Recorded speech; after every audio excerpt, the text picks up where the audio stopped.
For emphasizing on present moment awareness.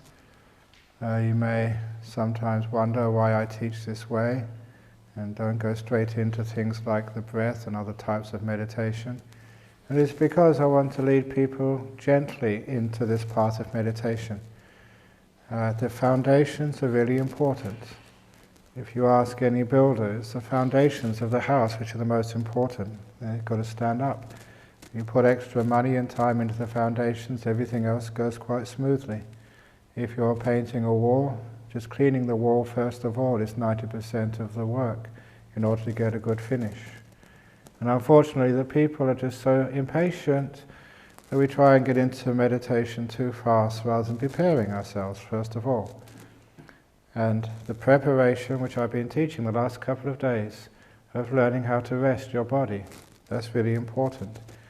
How to let go of much of the past and the future, which is what occupies our mind too much. And also to let go of most of the thinking, to actually address those problems first of all. And if you do spend time addressing those problems and getting the foundation strong, then the rest of the meditation gets very easy.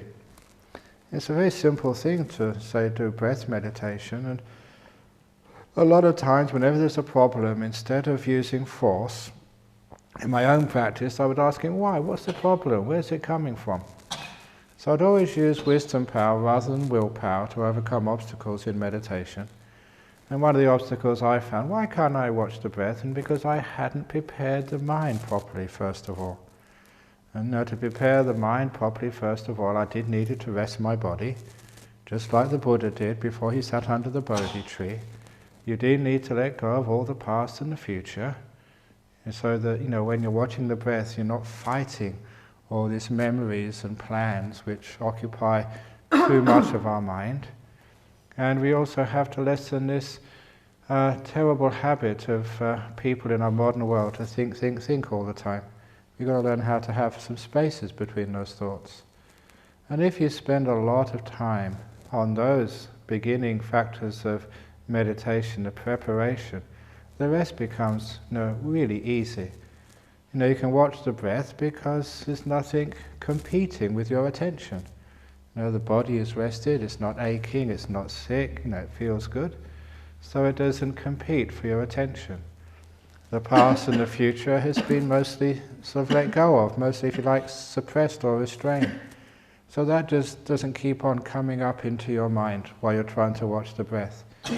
And all this terrible thinking when we always want to give our opinion on things and give it names and work it out and try and find out the meaning of life through thinking about it, that habit has been also restrained.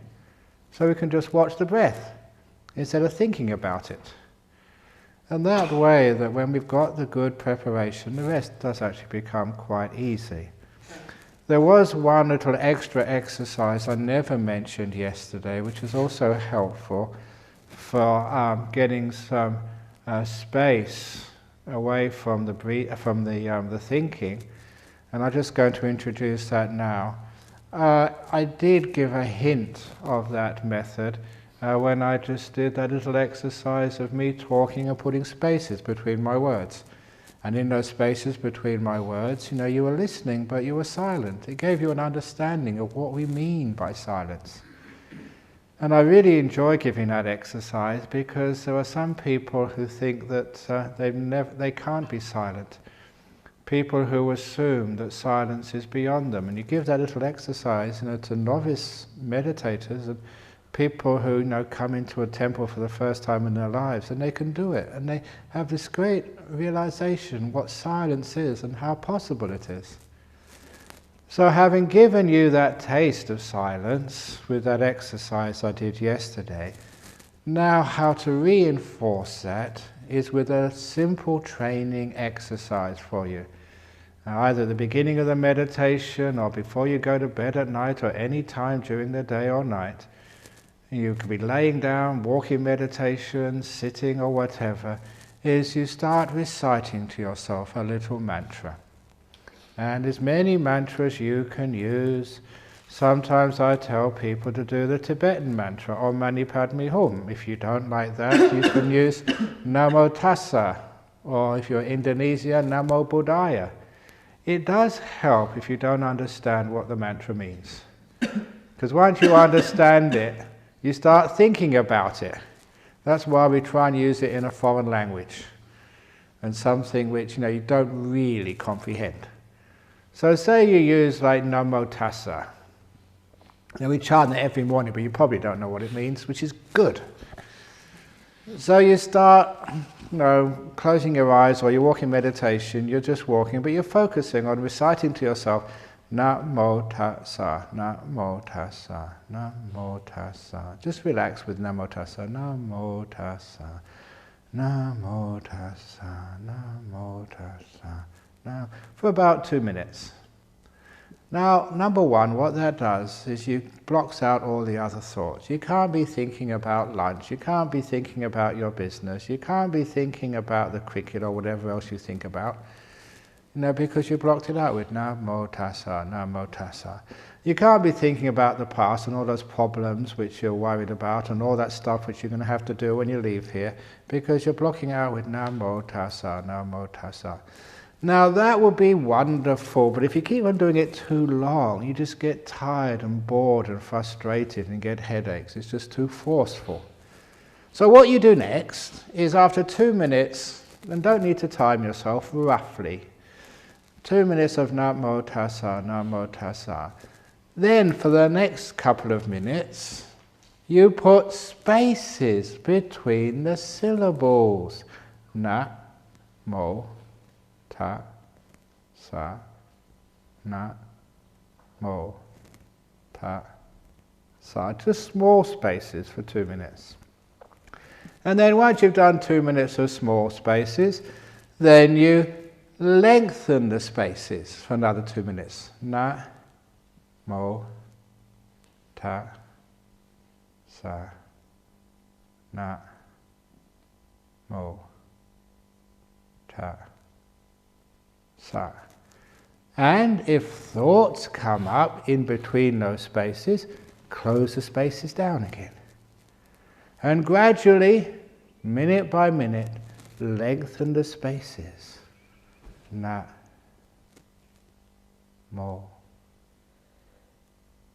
Tassa.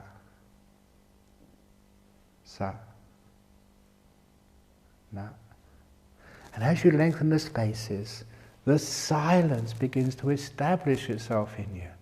If thoughts come up, close the spaces down. And you don't have to do 2 minutes this, 2 minutes that. Just get to see how you can adapt that method to suit the state of mind. If you've got so many thoughts coming up, Namo Tassa, for 5 minutes, I don't care. And gradually lengthen the spaces. If you open up the spaces too fast, thoughts come in, you've got to close them down again. You went too fast. Open the spaces slowly, and slowly, and slowly, until eventually, Namo,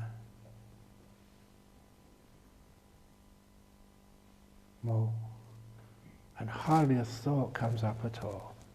You have developed gradually a silent mind.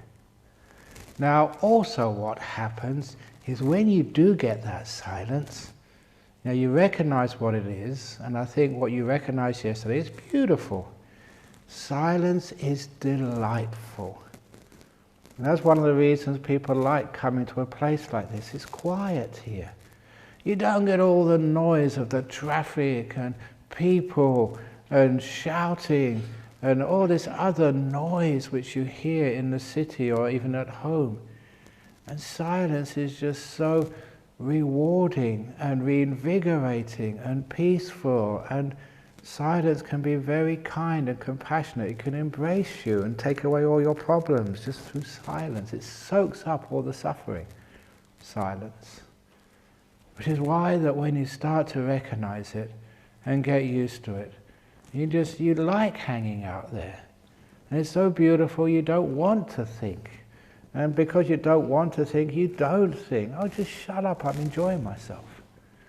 And so this is how we can develop the experience of silence, the appreciation of it, until it establishes itself in us And then, whatever you want to do in meditation, you're really, really easy to do once you've established the silence. Now, people like little methods like that because at last, Ajahn Brahm, you give me something to do.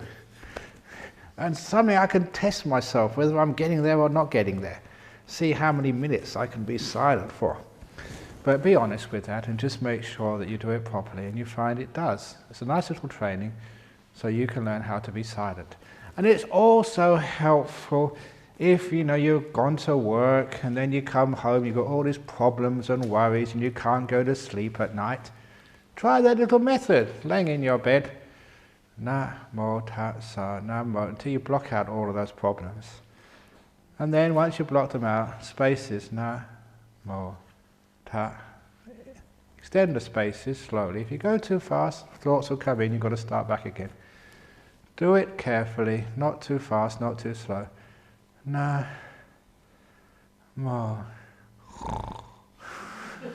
And you're fast asleep. So it's a very useful little technique there, and very easy to use. So that is the Namo Tassa and the silence. Now what are we doing this for anyway? To be silent, it's enjoyable, but why is it silent? And why actually do we have to do this first of all? And one of the reasons is because this is what we call the establishment of mindfulness and awareness, this big word which is used so much, and people have all these psychological definitions of what mindfulness is, but this is basically what it is. Being in the moment and being silent. Not giving things a name, but seeing them before the name comes up. Understanding things in this moment. Because if you're in the past and the future, you are not mindful. You've lost it. And if you're aware, if you're just thinking about all sorts of things, you're not really aware at all. You're not here. You're over in some fantasy land, or you're over in some planning, your next project, but you're not here, where life is actually happening. So, my definition of mindfulness, present moment and silence. Now once you've established that mindfulness, it's easy to direct it at places. But also, when you've established that silence and that present moment, at last you are not wasting energy. I think somebody told me years ago, and I keep forgetting the exact number, but some ridiculous percentage of your energy gets used in your brain. I think it's like 80 or 90% of the energy which you consume gets used in the brain. So whatever you eat, it's not used for your heart pumping or your lungs pumping up and down. It's not used for walking and for other sort of exercise. Most of it is used in your brain. And that is one of the reasons why I keep getting fat, because I don't use my brain.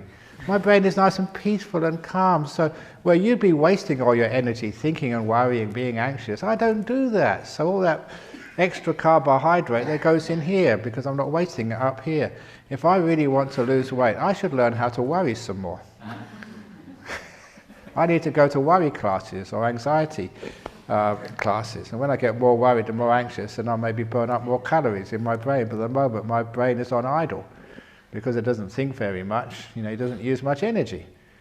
But it's amazing, 80-90% of energy gets wasted in the brain. Now imagine what happens if you're in the present moment in silence. Your brain just hardly uses up any energy at all. And actually doesn't go to your tummy, where it usually goes into your mindfulness, into your awareness. You wake up. And when you talk about sort of, the Buddha, Buddha, that is a word which comes from the Pali Bujati, which means to wake up. So when people say the enlightened one, that's not all that accurate. Awakened one, yes. You're trying to get closer and closer to being a Buddha, so you've got to wake up more. I don't mean getting out of bed in the morning. I mean, make your brain waking up, getting some energy, getting some power. So you're not just aware, you are energetically aware. And what I mean there is just the difference between when you first get up in the morning, it's dark, you can hardly see where you're going. The sun starts to come up at dawn. You've got a very soft light. In the middle of the day, here in Australia, the sun is so sharp and bright, you can see everything. Everything is illuminated. Or the simile which I give, that when I shave in the morning in monastery over there, it's very bad light, and I like that because I can shave very quickly, look in the mirror, that's good enough. But I also travel around to different countries, and they put me up in these hotels. And these hotels have got these mirrors which amplify everything, and the lights which shine all of the light onto your face. So when I look at it and try to shave, God, it still needs more to be shaved. And there's no end to it, shaving, because I can see so much. I can see all the stubble. It's much better if you're a guy shaving in the dark, because it's over in a couple of seconds, you can't see what needs to be done. But in the bright light, it's never perfect. There's always things which are wrong. That is why the difference when the bright lights, that's called strong mindfulness. You can see what needs to be done. In the dark, you can't see very much. You're not really aware of what's happening. So what you do is when you start developing some stillness and being in the present moment, energy is started to be freed and goes into mindfulness. You begin to wake up. And that is a wonderful part of a meditation retreat. Happens naturally. You don't put energy into the meditation. You stop wasting energy in the past and future and all this thinking. And when that starts to disappear, energy starts to flow in to mindfulness. You become more aware. And there's all these lovely stories about what happens. The first meditation retreat I ever did in Cambridge in 1970, I think it was, 71. And this was in boarding houses for students. Now, a bunch of us students, we hired about 3 or 4 boarding houses during the vacation period. And even if you are not English, you will know that in the 70s, England was very well known for how disgusting the food was. It was a good preparation before I went to Thailand and ate rice and frogs. There was no taste in it at all. It was boiled so much that all the taste disappeared. It doesn't matter what vegetable you ate, they all tasted the same. It was just any flavour was all boiled away. And that was ordinary food. Now when it came to boarding houses for students, we were poor. And this was like the bottom of the pile. You're not executives, you're not in hotels where you've got money to spend. These were poor students. So, of all the cooks in that country, the bottom of the pile, the worst of the worst, the only place they could get employment was cooks in boarding houses for poor students who could not complain. So that's where those bad cooks ended up. And I was going to spend 9 days having to eat this disgusting food. And this is absolutely honest, I really thought I should take some sandwiches or take a few cans of something or other to supplement this disgusting food. But the experience was totally unexpected. For those 8 or 9 days, the food actually was really tasty. And I didn't understand it at first. I thought that because of my good karma, because of my great luck, I managed to hit on the one cook in a boarding house in the whole of the country who could actually cook. That's what I thought at the time. But later on I discovered, no, that was not the reason. I don't know, do you enjoy the food here? Is it because of the cooks? No, it's not. It's because when you meditate, your mindfulness starts to increase. You start to wake up. Not only do you see much more of what's out there, no, you also start to feel more of the heat and the cold and the things going on in your body. But also you begin to taste more of what's in that food. It's nothing to do with the cook. Everything to do with your senses waking up. You begin to taste more. And that's what happened with me. the last little piece of flavour left after all of that boiling and steaming, I could actually taste. I could pick it up. Normally you couldn't pick it up because you're too dull. Now my senses were like amplified and I could taste it and it was delicious. So every time you come on a retreat and the food is delicious, it's got everything to do with the fact you've calmed down, you become peaceful, energy is flowing into the mindfulness and you're becoming much more aware. And that's a great joy of being on a retreat. Even if you think your meditation's not that hot yet, the very fact you're not running around doing your business, on the telephone, checking this and checking that, you're doing far, far less than you normally do. And because of that, all that energy is now going back into your mindfulness. You are waking up. You are becoming more sensitive to the sounds of the birds outside. Now you can feel the sun on your skin much more. Even when you're sitting down, you can feel the sensations in your bottom as you're sitting on the chairs. Everything, even the linen in your beds, you can feel it more. You're becoming far more awake and aware to what's going on. You take a shower, you can actually feel the water, feel the heat, and it's very stimulating. You're not asleep anymore. At least you're waking up. Now imagine what happens after a few more days. You really start to wake up. And that food becomes a taste explosion. Wow! That baked bean. I've never tasted a baked bean which has been so full of flavour. The tomato, it just gets right into you. It bites and explodes into... And then this, okay, you think I'm crazy here, but it will happen to you. You get a piece of broccoli and you taste it. Wow! There's so much sensations and flavours and experiencing just one taste of broccoli as and even crunching it. Just the fact that all these little fibres get compressed under your teeth and they break and an explosion of taste comes out, just whoosh, and there it is on your tongue. You become more awake, and that becomes incredibly fun. Because at last you're experiencing this world rather than being in dullness. You know what happens when you really get dull? That is called depression. And if you ever have been depressed, well, everyone's been a little bit depressed. Some people get really into deep depression. And what happens is everything is tasteless.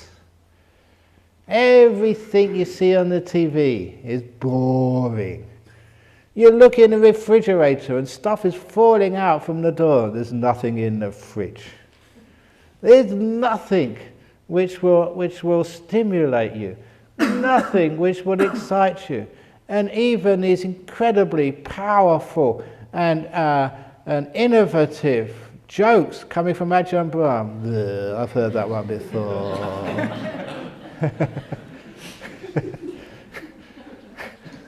But when you really wake up, everything, it's not depressed anymore.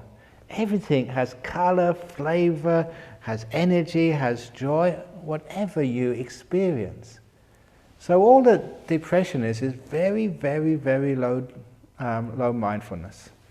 My theory of why many people get depressed these days is because they're just too much control freaks. Because so much is demanded of them. They struggle, they strive, they just run after things, and when it starts to going away from them, they run even faster. If things start to go wrong, they put more effort in, they struggle, and they soon burn out. What happens is control, wanting, turns to frustration. And frustration turns to anger. And anger is this huge drain of energy. Every time you get angry at somebody or yourself, it sucks out your energy. Huge amounts get lost. And after a while, you just got no energy left. You just get fed up, depressed. What's the point? All because you've been trying too hard at the beginning. You've got no energy left. So this is one of the reasons why when you meditate, in this retreat, there's no frustration. You don't have to achieve anything, okay? You don't have to be able to be peaceful in meditation. I give you freedom to be a hopeless meditator.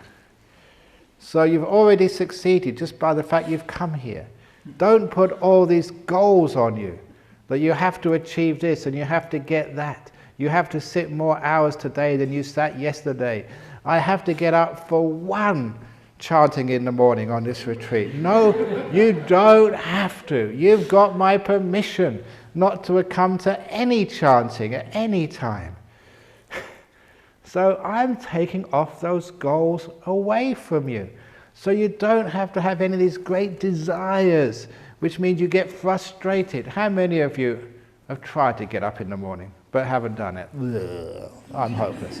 That's the start of depression. Watch it. Be careful. Don't do that. I've been come all the way from Bangladesh and I still haven't got jhanas.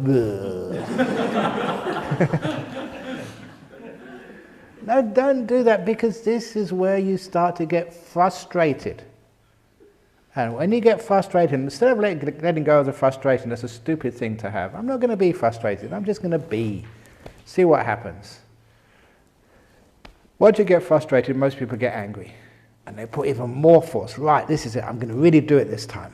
Okay, no more messing around. I'm going to sit, I'm going to fight, I'm going to get through this, I'm going to bash down the defilements, I'm going to get there.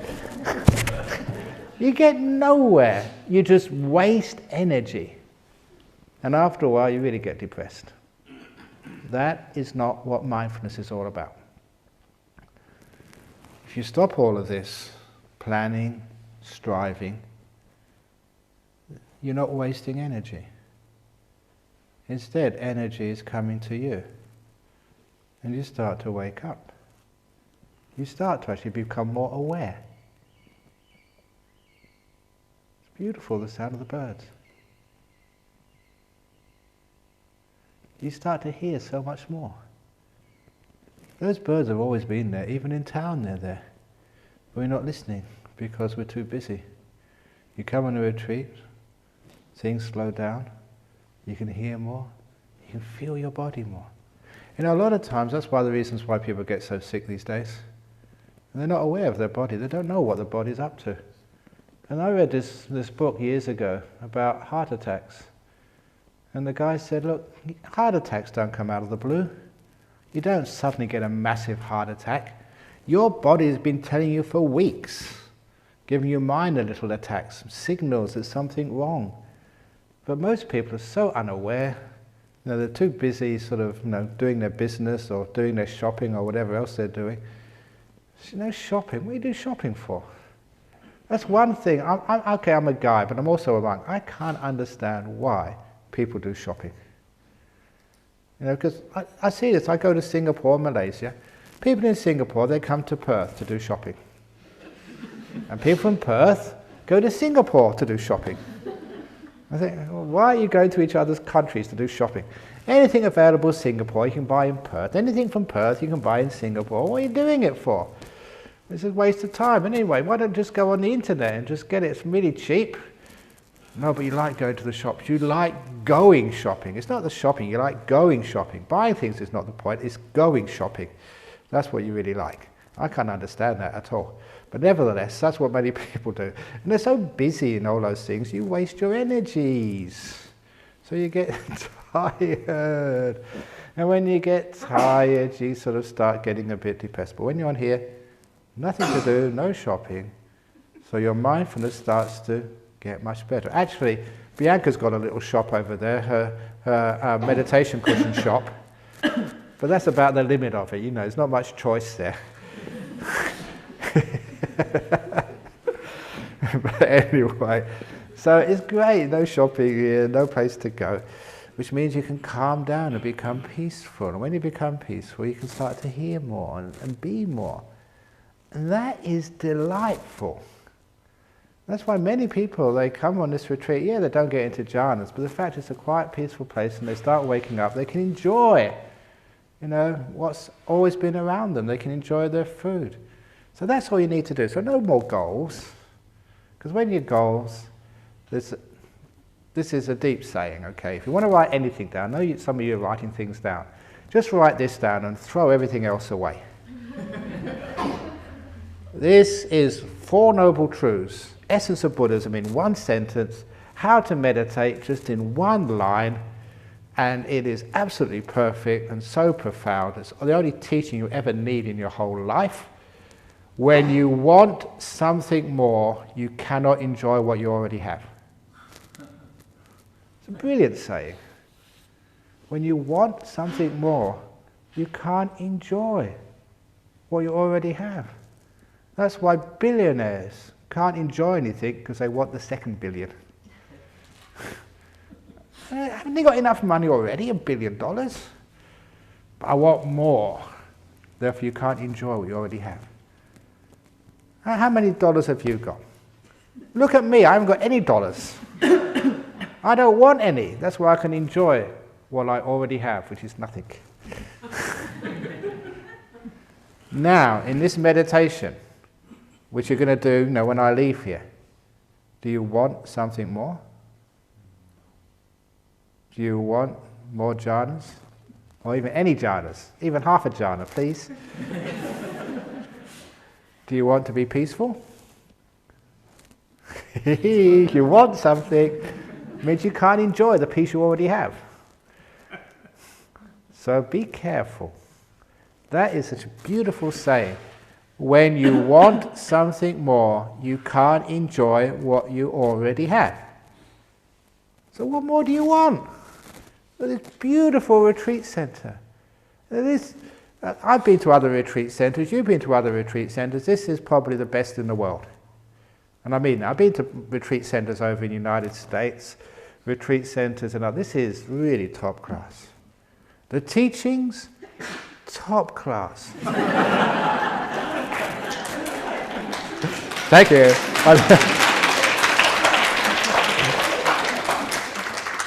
The food, top class.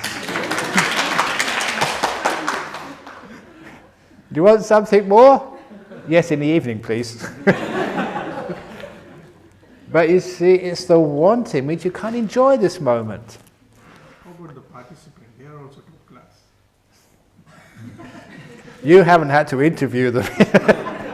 Yeah, the participants are top class as well. I don't want anything more of you.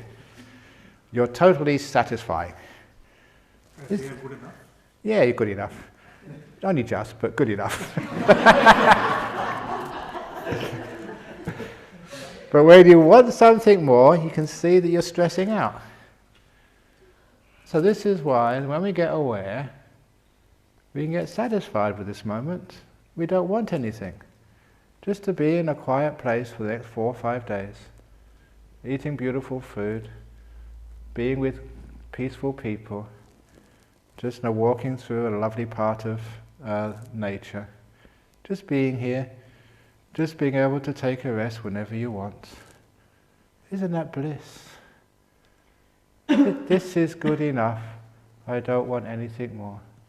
So I sit down just to enjoy this moment, not to get enlightened, not trying to achieve amazing states of mind, not trying to learn how to levitate and all other weird stuff like that, which is cool, but I'm just going to be here. Happy to be here, not wanting anything in this world, then I can enjoy this moment. That is called mindfulness. Being here, not wanting anything in the whole world.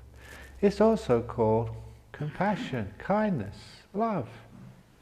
If you really love somebody, or if you've ever been loved, maybe by your mother, it's usually the usual case, where your mother just loves you for who you are. Even if you go into prison, she still loves you. Yeah, my son's in jail for burglary, but he's a really good burglar. He's the best in the whole of Perth. I'm so Mothers are like that. It's really cute. I just really admire that.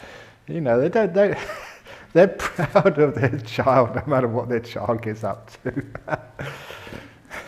Yes, I was really surprised that it takes a while for a guy, especially, to understand, how a mother works. I'd been over in Thailand for 7 years, okay, and I went to go visit my mother for the first time. And, this was 1980 or something, when I first went back? No, about 1980 or something. Now, there weren't that many Buddhist monks around in those days, and especially in a place like London. And especially, this is how we dress. We haven't got other clothes to wear when we go and see our mothers. Even though, there's, the monk you may have seen him working in the evening is working on some new cottages for the monks, Nito. When he went to visit his family over in Norway, he showed me the letter. His mum and dad wrote back and said, yes, you can come and visit us, but you have to wear a suit.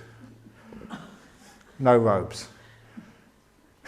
And so he showed me the letter and I said, right back, Mum, Dad, it's either my robes or naked. Take your choice. And he did that. And I said, okay, the robes will do. That's much better. We'd be far less embarrassed. But when I went to see my mother, I thought she'd be embarrassed with me. Because, on a Saturday morning, that's when she does her shopping. But, it wasn't like shopping you do. There was essential shopping. Like chocolate and cheese, for her son. Essentials.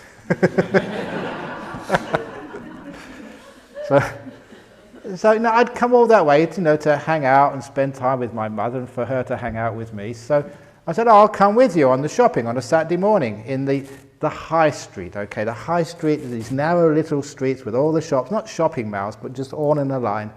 And she goes every Saturday, she knows everybody, everybody knows her and stuff like that. And so when we got to the shopping high street, because these are narrow, this is Europe, okay, narrow streets, they have like railings to protect, the traffic, of the pedestrians from the traffic. And that's always, and I remember this when I was young, and it's the same even now, that's where they leave, they tie the dogs, to the posts, so the dogs don't go in the shops, and they, leave the baby prams, the baby's outside as well, before they go in the shops. And quite honestly, I thought that's where my mother would leave me. Tie me up while she went in the shop. But no, my mother dragged me into the shop. No, you're coming with me.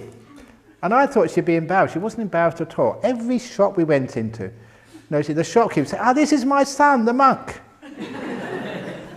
And she was not embarrassed at all. She was really proud. And I thought, wow, that is amazing. Somebody dressed like a girl, in a skirt, brown, bald head. You know what English people are like. And she was so proud, not at all embarrassed, not even an iota of embarrassment, just so proud. And I realized that's a mother's love for her child. Doesn't matter what your child is, you're just so proud of them. Now that is the sort of love I want you to have to yourself. Hopeless meditate, but you are the most hopeless. Not just ordinary hopeless, you're the special case hopelessness. And you're so proud of yourself.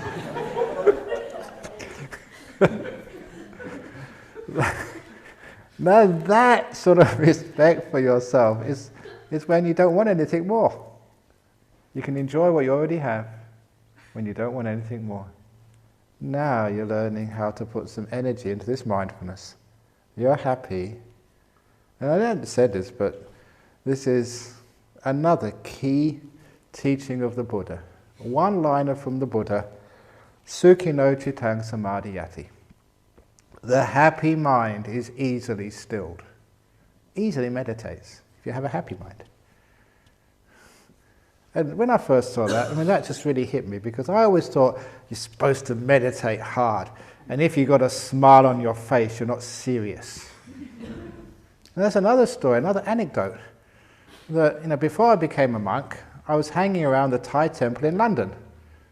Just because I was waiting, actually, for one of the monks to come back to take me to Thailand to become a monk. So I was hanging around there again and again every week, and just in the mornings, my mother's apartment was only about 10 minutes on my motorbike to get to the... I did have a motorbike when I was young. Vroom, vroom. To get to the temple. And they'd always have morning chanting at 6 a.m. And I would always be there every morning for about 3 months, from 5 to 6. And sometimes I would get there 5 to 6 and everything was locked up, and I'd bang on the door to wake up the monks. They must have hated me.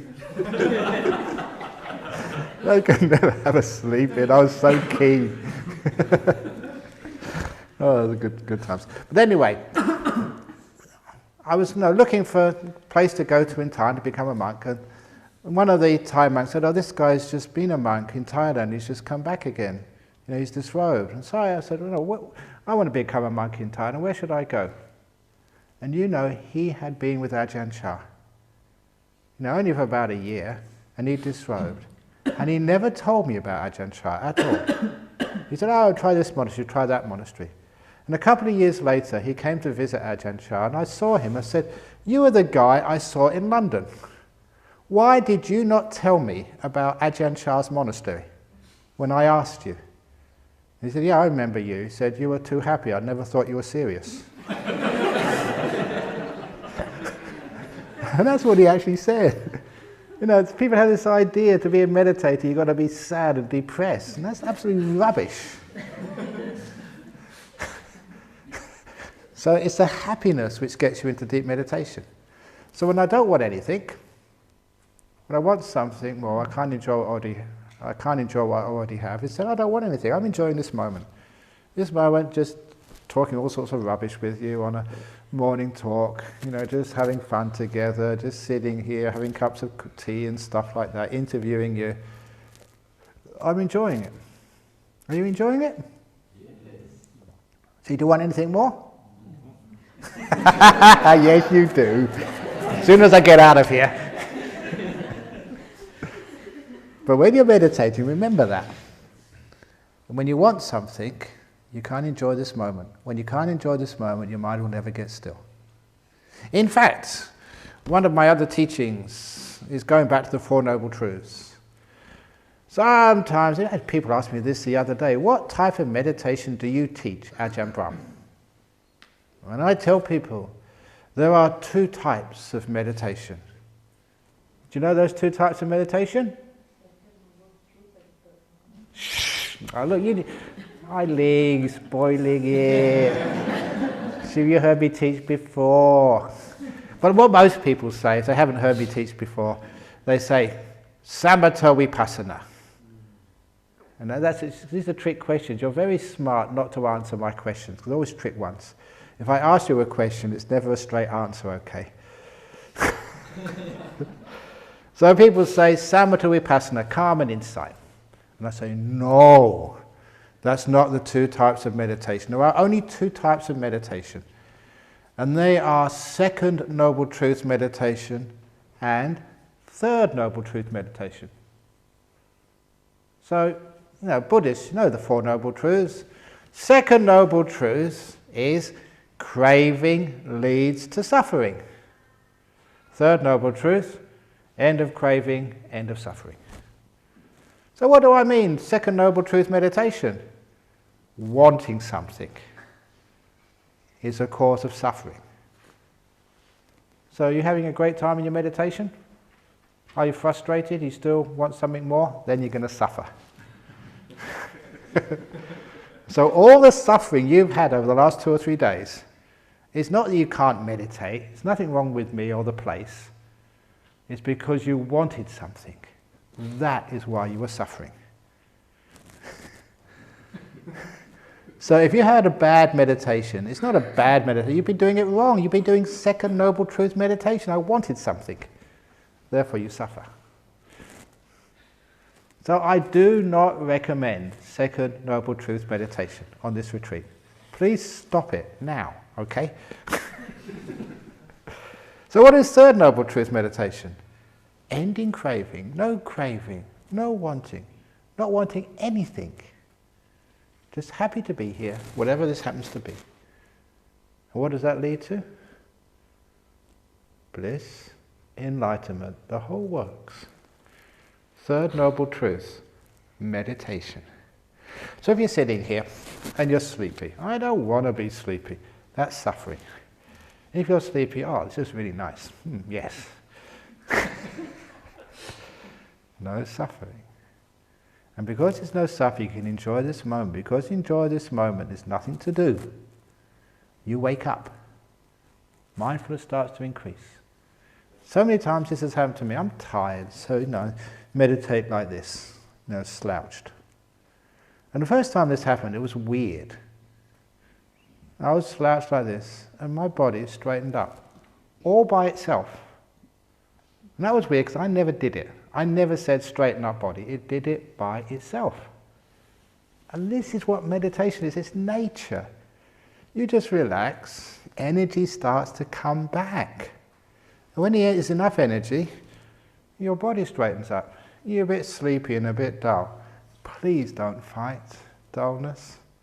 Just stay there, be dull, enjoy it.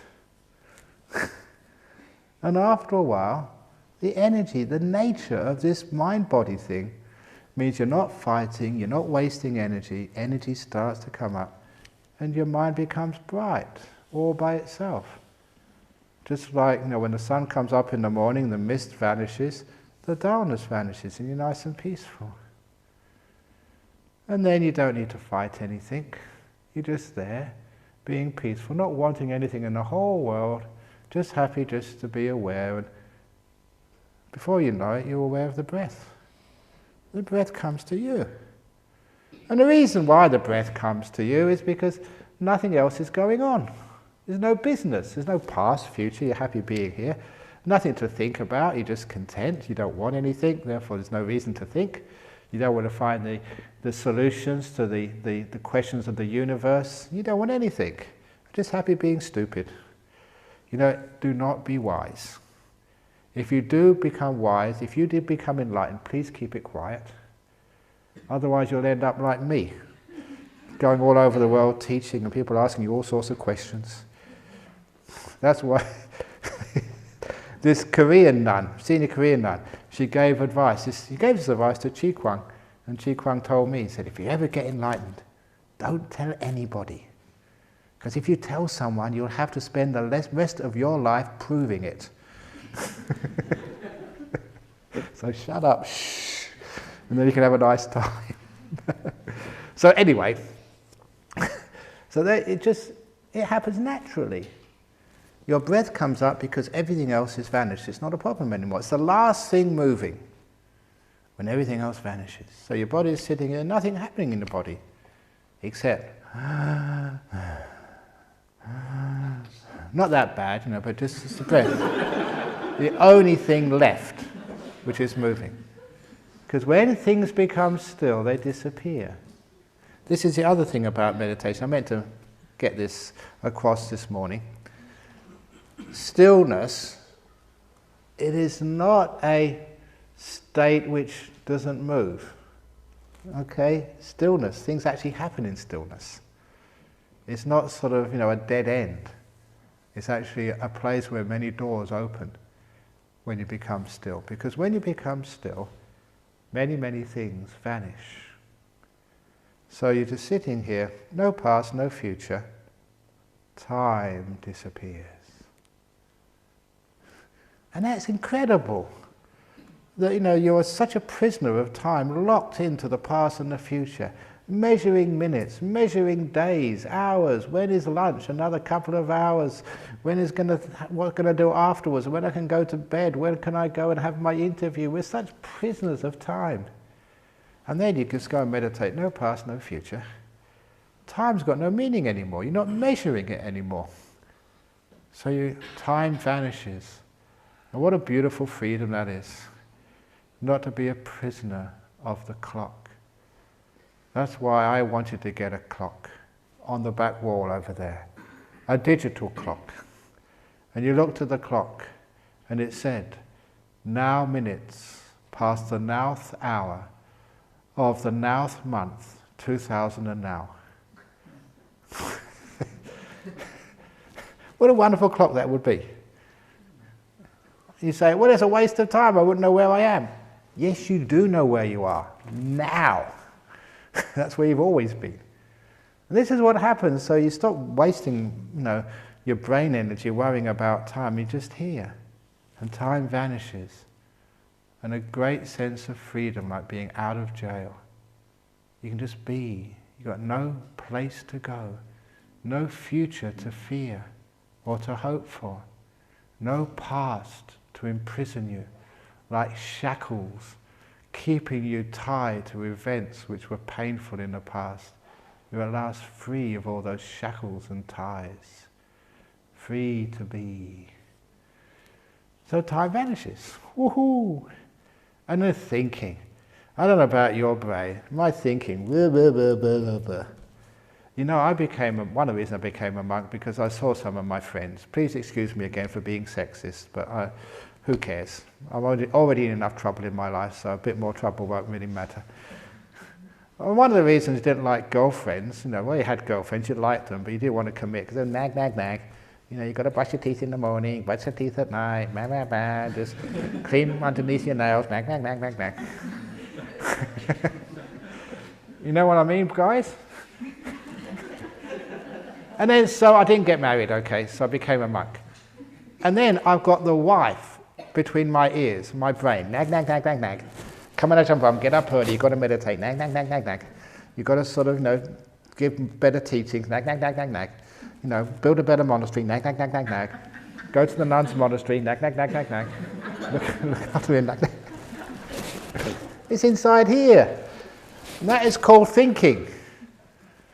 Isn't thinking your worst sort of, like wife or husband?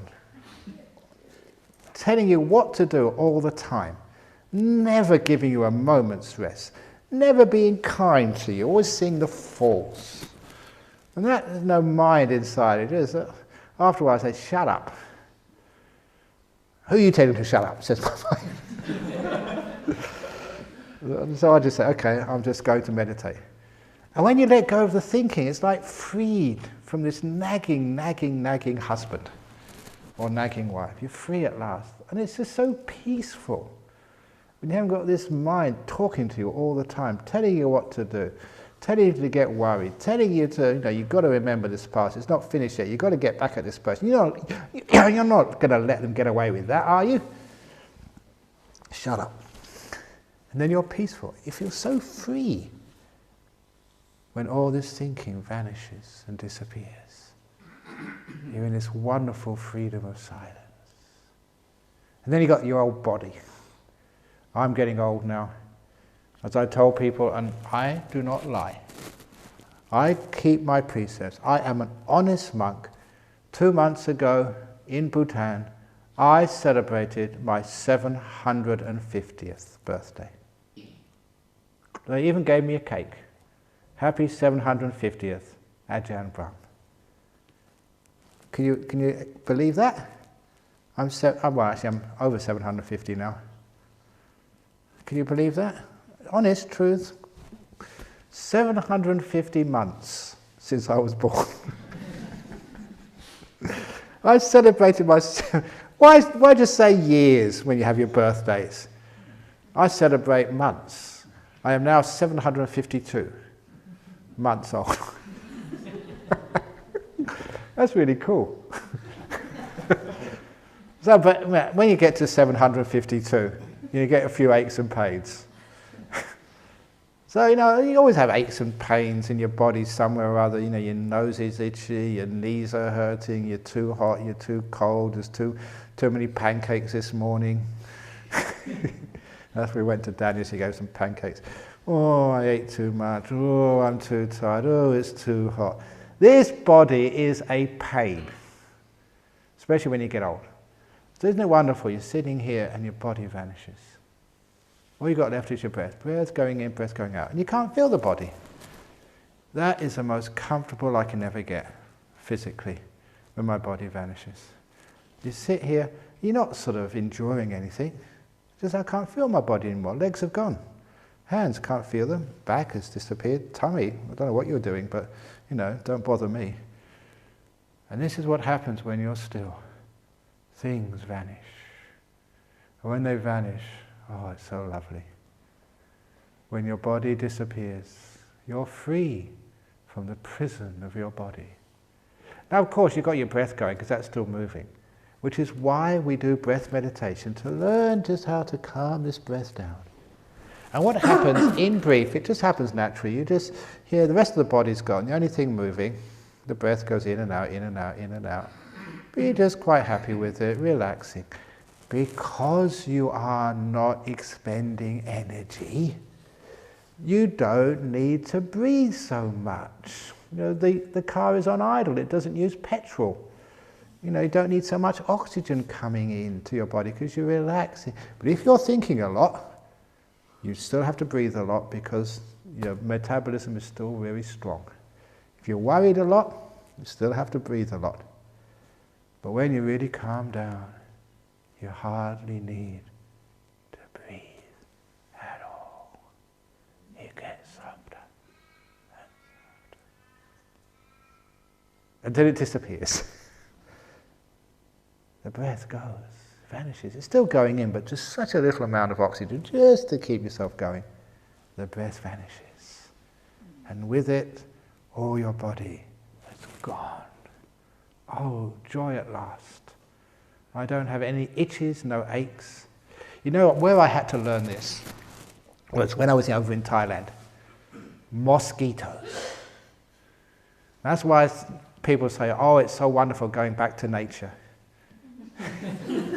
You come here in October, bzz, bzz, bzz, the flies come out. And people, oh, it must be so wonderful living in the forest, so peaceful, bzz, bzz, bzz, bzz, bzz.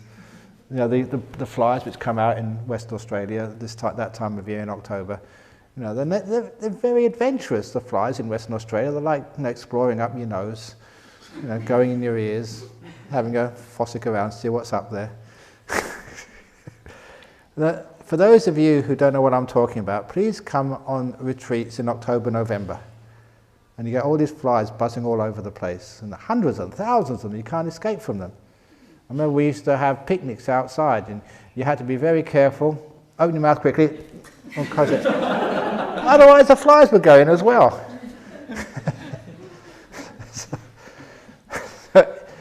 Anyway, so that just when you start to get very peaceful, well, you know, your body disappears. These mosquitoes in Thailand, I mean, there were literally thousands of them.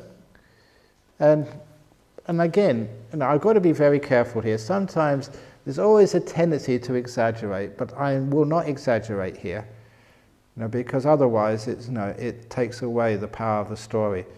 When we used to meditate out in the jungle between 6 to 8 in the evening, 2 hour meditate with Ajahn Brahm, and the mosquitoes, they would cover your body. And you know, I'd count with another monk, you know, just how many mosquitoes we had. It was like a little game we played. See who got the most in one time. You got about 80 or 90, you know, on one time. And you couldn't count anymore, they were too close together. And you can't distinguish the bites. And there's a lot of mosquitoes at one time. And they're incredibly irritating. And so often, you know, this was in Thailand, you'd open your eyes, and, you know, and all the Thai monks were sitting perfectly still. And I thought, you know, how do they do this? It was only later on I realized, you know, the mosquitoes never went for the Thai monks. They went for the Westerners every time. And mostly because, you know, it was the first time in that part of Thailand they had Western food. It wasn't only that. Apparently the blood vessels are closer to the skin with the Western body, and you know, the Thais, and because they've been born there and evolved there, you know, the blood vessels are much deeper, so the mosquitoes have a harder time finding them. But eventually, the only way I could endure that was, you know, to meditate properly and very quickly let your body disappear. So you couldn't feel the mosquitoes at all. So, you know, you're just right inside, and in meditation, you can't feel your body. I had to do that because the alternative was just almost intolerable. So I learned how to do that, to let go of my body, meditating, and so the body totally vanished, watching your breath, and the breath vanished, and nice meditations. And then the amazing thing was, when I came out of meditation, you can't see any mosquito bites. Because, you know, for a Westerner, when you get a mosquito bite, you get a little bump on your skin afterwards. And, you know, you had, you know, hundreds of those, you know, after a usual meditation. No, there wasn't one on my skin. And I thought, this must be a psychic power. The power in deep meditation, you get this force field around you. And the mosquitoes can't penetrate. But actually, that wasn't the reason. Years and years and years later, when I was here in Australia, somebody showed me a science article that mosquitoes are attracted to the carbon dioxide coming out of your pores. That's what attracts them. So when your metabolism goes down, to the fact you're hardly metabolizing at all, just hardly any carbon dioxide is coming out because you're hardly breathing, you're just so quiet and soft. Basically, you become invisible to the mosquitoes. They can't find you because hardly any carbon dioxide is coming out. But you worry, mosquitoes, get out, get out. More carbon dioxide is coming up. You're saying, mosquitoes over here, this is where I am. So if you ever are in mosquito-ridden places, please calm down. Don't get anxious, don't get excited. And then if you calm down, your metabolism will go down, you'll get less bites because the mosquitoes can't find you. So that's what it really was. I was becoming so peaceful, they just couldn't find me. Nothing psychic at all, it was just nature.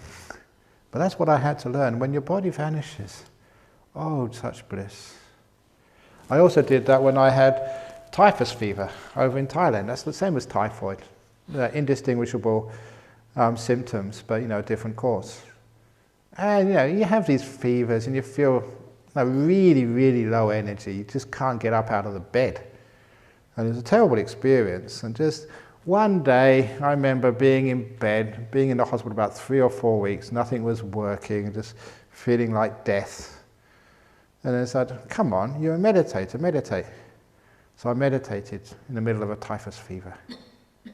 And the body vanished.